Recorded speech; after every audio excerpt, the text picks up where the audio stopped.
Welcome back, everybody. I hope you enjoyed the break and are ready for some more amazing stories here in our story track, Code and Beyond track. Next up is Erica. Her favorite story is The Giving Tree by Shel Silverstein. And it's basically a story about human dignity, which ties nicely into GDPR. You'll see. Please join me in welcoming Erica Fisher to the stage.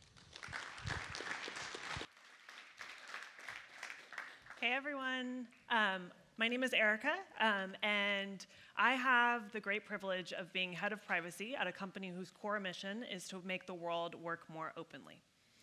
So if that blows your mind, GDPR should be a close second after that. So today we're going to be talking about GDPR, and my goal is to open the dialogue to you, hopefully to demystify GDPR, make it more approachable, and help you understand how it changes your relationship with your customers and with Atlassian as a platform. So just to prove to you that I'm a lawyer, I'm going to start off with a legal disclaimer. This presentation is not legal advice, okay? It is legal information. So that sounds like a really cool lawyer trick, right? Just change one of the words and it means something different. Legal information, the difference between legal advice and legal information. Legal information is general information. So I'm going to be talking to you about GDPR and how it relates to our industry generally. Legal advice would be specific to your app. So hopefully I'm going to give you enough here to get comfortable. If you have very specific questions about specific scenarios about your technology, you should consult a lawyer, and one that's not me, because I've already been hired by Atlassian. Okay, so why the focus on GDPR? So let's talk about sort of why is GDPR so of the moment? Why is this something that it has any focus? It's not the first data privacy law that we've ever seen. Well, in order to understand the context, we need to go back in time a little bit. So let's go back to 2006, about the time when cloud computing became widely adopted. This map shows the countries that had data privacy and security legislation in effect at the time of 2006. Ones that countries you would expect to see, but not very many. Now, as we move into today, here's the map of the world of countries who have data privacy legislation. They either have, they've passed it and they have varying degrees of enforcement. So again, this does not represent the consistency of these laws, and it certainly doesn't represent the enforcement level. It's just countries that have data privacy legislation as a baseline. Now, I say that because Europe has always been at the forefront of this, right? In many ways, the EU has been compared to the forerunners of the environmental movement. When we first started passing environmental laws, and people were sort of like, why are we doing this? Do we really need to? And now, sort of, if you pass a recycling bin without using it appropriately, people give you a dirty look, right? So that's kind of what the track is for data privacy. So Europe was first. Now, Europe is not the only one that, even though they've been sort of in the news for having the highest bar, after GDPR went into effect, very shortly thereafter, we saw a number of countries that passed or put into draft proposal GDPR-like legislation. So if you've been following the news, that's India, Brazil, Japan, and California, which, depending on who you ask, may be its own country. So this is all to say this is a global trend, okay? This is not something that's going away anytime soon, and investing in understanding these laws is investing in your business. Okay, so this is mostly a reminder for those in the room who are not necessarily a European citizen. This is something I have to flash up early and often with our US and Australian offices, which is a reminder that the idea of privacy is held in a higher esteem in the EU. This is a quote from the European Commission, which, by the way, is the body that is in charge of enforcing GDPR. That's a fun party fact that you can take with you. And this is a statement from their State of the Union address. It says, being European means the right to have your personal data protected by strong European laws. This is a question of human dignity. Now, if that doesn't scare the shit out of every US attorney, I don't know what will. This is a very grounded principle in the EU, and it's something that is not necessarily fully there yet in the US and Australia. Privacy is not a constitutionally protected right in the US, similar in Australia. In the EU, it is. So this is an important sort of perspective to understand of where we're operating from.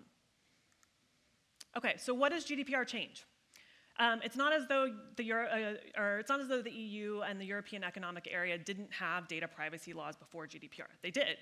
The problem was they were not very consistent, and they didn't really have a lot of meat behind them. So GDPR actually doesn't change a lot of what the law required. My favorite story of this is when the marketing team sounds surprised that they now have to get consent for marketing practices. I'm like, you guys had to do this before. We just weren't actually playing by the rules. And what changes is the dollar figure attached to them, right? So now the EU has got everybody's attention. So GDPR changes 3 fundamental things. The focus on individual rights, right? So everything is about the individual. Whether you're in a B2B context or a B2C context, the data travels with the individual and the rights are attached to that individual's data. The second is scope. This one's really important because it's how the EU got the entire world's attention on data privacy. Now, prior to GDPR, there was a sort of patchwork quilt of laws throughout the European Economic Area. You're going to hear me say EEA. I try not to say EU. That's only because GDPR covers the European Economic Area, which is slightly bigger than the EU. It's EU plus Liechtenstein, Norway, and Iceland. So the scope of GDPR is global because what the new legislation changes is it says if you are a company offering goods and services into Europe, you are caught by GDPR. That's effectively every global cloud service provider. Now, beforehand, this was done on a country-by-country basis, which is part of the reason why you saw companies like Facebook setting up shop in, say, Ireland, where the Irish Data Protection Authority was viewed as being more sort of favorable, sort of a more lenient or reasonable, depending on who you're talking to, enforcement body than, say, the German Data Protection Authority. GDPR effectively closes that loophole, so there's no more gaming the system. Finally, and probably the most prominent headline is enforcement. Right? So we've all seen the big headlines coming out of GDPR. The biggest one is the fines on the table that the EU Commission has available to them are between 2 to 4% of your global revenue. Now, that's a big number for a lot of companies. It's an even bigger number for conglomerates like Google, whose parent is Alphabet Inc., right, and has a ton of money underneath it. The fines sweep up all of that money. It's not on a product-by-product basis. So if you're a free service like Facebook, sorry, if your revenue is coming from a different stream in your company, this gets swept up there. Probably more relevant, which gets overlooked in this, is also the audit and investigatory powers that the EU Commission has. So fines are bad enough in themselves, but once you're under investigation, you're in bed with the EU Commission. Guess what? That's their job, and they have nothing better to do than spend time with you. This is part of the reason why Facebook, and we'll talk about this a little bit later, but the developer caught up in the Cambridge Analytica scandal are going back to Capitol Hill next week to testify again on some of the issues there. So not only is the fines bad enough, but even if you escape the fines, you may find yourself in a very long relationship with the data protection authorities if you have issues related to your data privacy practices. Okay, so what does this mean for you guys in this room? Developers and app users. So one of the main questions that we get from the developer community that I really wanted to address directly here is what is your relationship with the customer, right? Are you a data processor? Are you a data controller? How do I unpack that in the narrative of GDPR? So we're going to get into those terms in a second, but the main thing that you need to understand is you have a direct relationship with the customer installing your app, whether that's an end user or the admin, okay, 2LO or 3LO flow. You have a direct relationship. And when I say direct relationship, I mean direct contractual relationship. Okay, why is this the case? Mostly everything is hung on this little screen, which you guys have probably seen in other flows. It's very familiar. It's an installation consent screen. Believe it or not, this is actually where you create your contract with the user or with the customer. Okay, so here is an example of Script Runner. I did not get Script Runner's permission before putting this up here. Sorry, you can talk to me about it later. So anyhow, the scopes are described here, right? Like what it tells the user what the app is going to do. You should have a very short form description of what data am I getting access to and what am I going to do with that data on your behalf, user. But then down here is really the important part. Right? It's sort of hidden here, right? And it happens without us even noticing it because we're all click prone. But this is where the information, this is where the consent happens. So by installing the app, you agree to the privacy policy. That is, we're going to talk about that later. That is now required as a cloud app developer. That is where you tell the end user effectively what you're going to be doing with their data. And the second is the terms of use, right? That actually protects you. That says, hey, by installing this, you can't copy our code, you can't reverse engineer it, you can't go sell it as something else. That's your contract right there, and that's where it happens, just with that one little click. Okay, so you have a relationship now. What does that mean? All right, so, and what does that mean vis-a-vis Atlassian?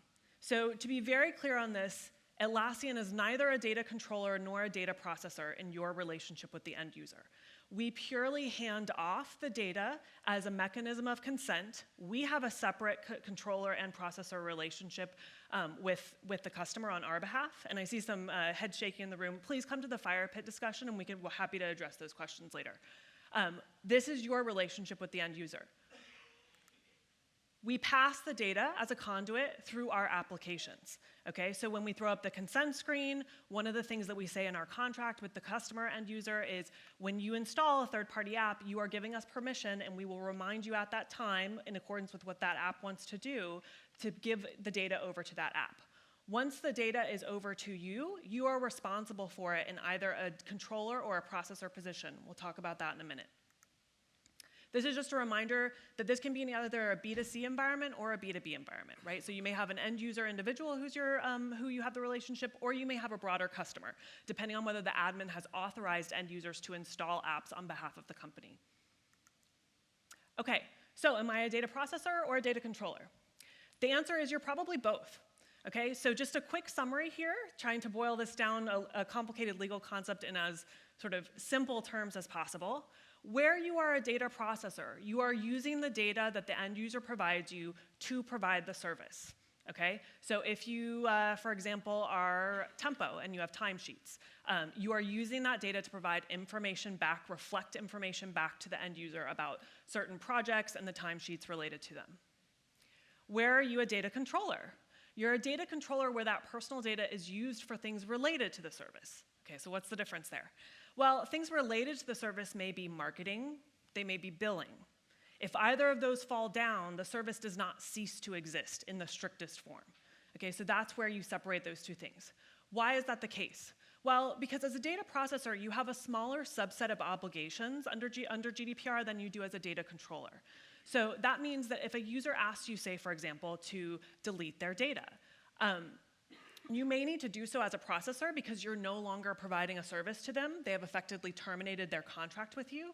But you may need to retain data for marketing purposes, for example, to say, no, I need this user's email address to say, don't market to them anymore. Or I need this user's email address for my billing records because they were a technical or a billing contact.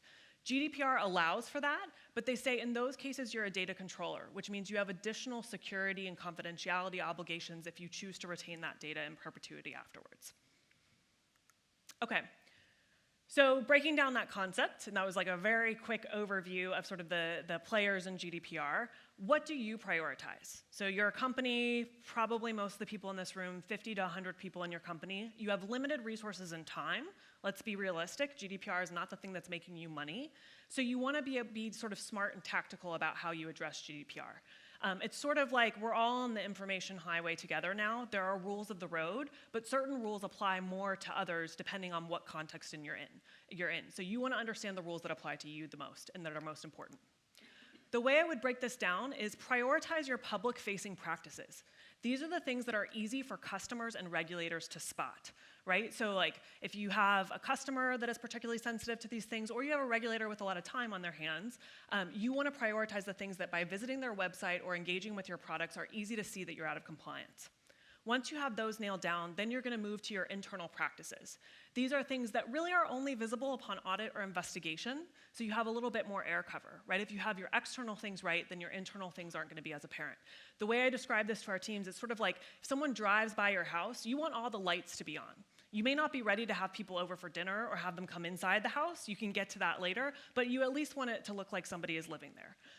This is just a practical strategy point. It's also the things that the regulators and customers care about the most from a risk perspective. Okay, so what do those things look like? Public-facing practices. You need to have a privacy policy. If you don't already, or if you're not sure that you have the right one, go to your inbox. You have probably 500 examples from companies that have emailed you in the past 6 months with updated privacy policies. They're all generally the same. They all follow a general same format, and there's great templates of this available online. The great thing about GDPR is the whole point is to make it common sense and make it relatable to the end user. So chances are, if you're telling the end user what you're doing with their data, you're doing the right thing in a privacy policy. So in quick summary, you want to tell them what data are you collecting, how you're collecting it, when they use the products, through analytics, when they request something, through a support channel. who you're sharing that data with, if there's third parties that you're sharing that data with, particularly to provide the services, AWS, Redis, you need to tell them who that is, and their choices related to the service. Okay, so what are their choices related to the data? All right, the next thing is you need to make sure that you have an appropriate data transfer mechanism in place. Now, some of you have probably heard about standard contractual clauses. This, again, is something that's fairly templatized. They're called standard contractual clauses for a reason. They're relatively standardized, and you can find these online. A lot of your customers will be asking for these, and so you need to understand what terms you want to put in place with them. The second is Privacy Shield certification. If you come to the Fire Pit talk, we'll discuss a little bit more for those who have questions about the current state of Privacy Shield. But keep in mind, Privacy Shield certification is only good for data transfers from the EU to the US. Now, if you're not moving data outside of the EU, you don't need a data transfer mechanism. However, I would caution you and keep in mind that it's very hard to keep that footprint within the EU. Even if you have people accessing data from outside of Europe, the EU Commission considers that a transfer for which you need an appropriate data transfer mechanism. Data processing agreements. This is where you tell the customer what your data transfer mechanism is and make a bunch of promises to them. Now, if that sounds scary, like what promises do I have to make? These are actually prescribed in GDPR, so there's not a lot of wiggle room. Everyone has to make the same promises. They're in what's called Article 28 of the GDPR. Article 28 contains those required terms. Again, there's a lot of great templates online. If you're not sure where to start, I actually would recommend going and pulling AWS's DPA.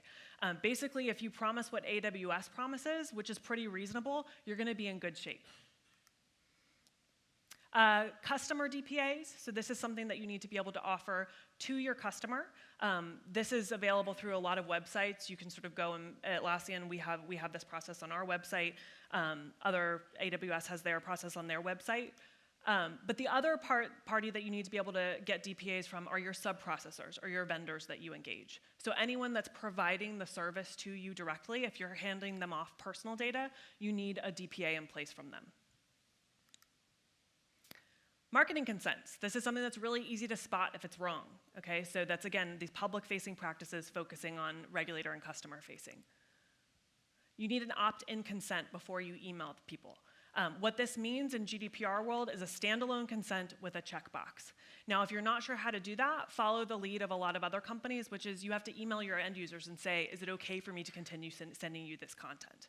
Now, I want to take a moment here and just pause. Marketing is different than a drip email where you're helping a user optimize their products that they've purchased from you and sharing features with them. It is also different from giving them updates about the current product that they're using. Typically, this means a cross-sell. In every email that you send, you need an easy unsubscribe link and a way to track that. GDPR requires that where you're getting consent from somebody, it's as easily revocable as where you provided it. That usually means from within the communication itself.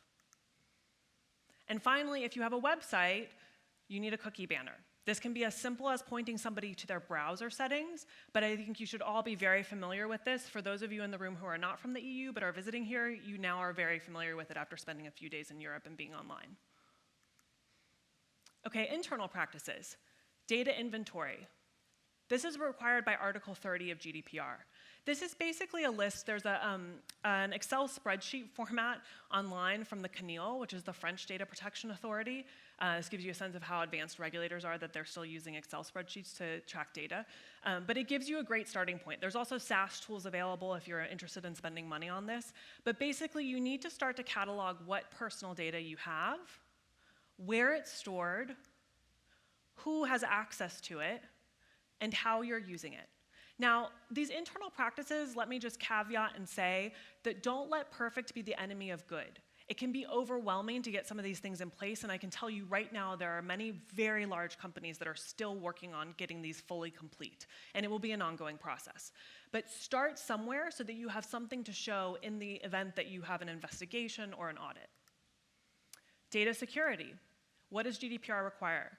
Mostly it requires benchmarking. So being here, attending the security sessions and talking to one another about what you're doing is a great starting point, because that shows that you understand what your peers are doing. Test, even if it's once a year. Show that you are actually testing your security practices. And finally, Brendan mentioned earlier today in the keynote, we will be publishing some vendor guidelines that will help you run incidents and understand what baseline we expect. Those are also requirements once they are published, that you should read those, understand them, and raise any questions about how to follow them. Finally, data management. So you need policies around data management. Now again, this is an area where don't let perfect be the enemy of good. Start somewhere. How are you managing data? What system are you managing in? Who has access to it? Okay, even if that's just a list of, hey, developers get access to production data, this set of people get access to test data, this set of people get access to HR data, something is better than nothing. And then finally, data retention. How long are you keeping that data?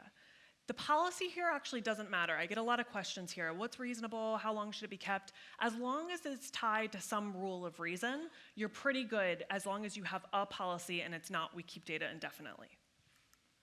Okay, so finally, just to wrap up, one practical real-world example. What about these guys? Okay, so on the right, we have Mark Zuckerberg. Unless you've been living under a rock, you probably know who he is. He represents the platform. On the left, you have Alexander Kogan. He's the developer in the Cambridge Analytica scandal. What have we learned from Cambridge Analytica? Now, this is a really unfortunate tale, but there are some really rich learnings that came out of it, both for Atlassian and our developers. And here's some of the changes. For Atlassian, we need more programmatic controls. You guys need to know what's expected of you, and there needs to be sort of routine check-ins. One of the complaints about Facebook's processes was that they didn't actually enforce any of the terms that they had. There was no audit program, there was no information or education for developers. In fact, Alexander Kogan said himself, if I thought that I was doing something that was going to jeopardize my relationship with Facebook, I never would have done it. Had they come and audited me and just told me, I would have changed the way that I was handling this data. On the developer side, you want to limit your use of data. Now, that means that you're not using data for any and all purposes, that you're very clear about what you're using the personal data for, and that you have boundaries that are clearly communicated about that in your organization. Technical controls that we'll be building into the platform. If you go to Jason's talk, which is at 4:50 in the Arenas Room 1 next door, he'll talk a little bit more about how we're going to make these technical controls more self-service. On your side, you'll limit the scope of data that you call, okay? So data is now a liability, and data minimization is a real thing under GDPR. Only call the data that you absolutely need, and once you have it, make sure you have controls about how to get rid of it, how to secure it, and how to manage it. Finally, we'll be working more towards education and awareness. This is a good start, but we want to make sure that you guys are empowered to understand what your obligations are under GDPR and have that dialogue in a helpful way. And finally, you should comply with the platform terms. This is not everyone's favorite task, but you do need to read the developer terms and the marketplace developer agreement and understand what you're agreeing to. That is your contract with Atlassian, and those terms are important. Okay, so I'm a little over time. That was a speed through GDPR in 20 minutes. If you have more questions or would like to discuss further, we're going to be in the fire pit at 5:20 today.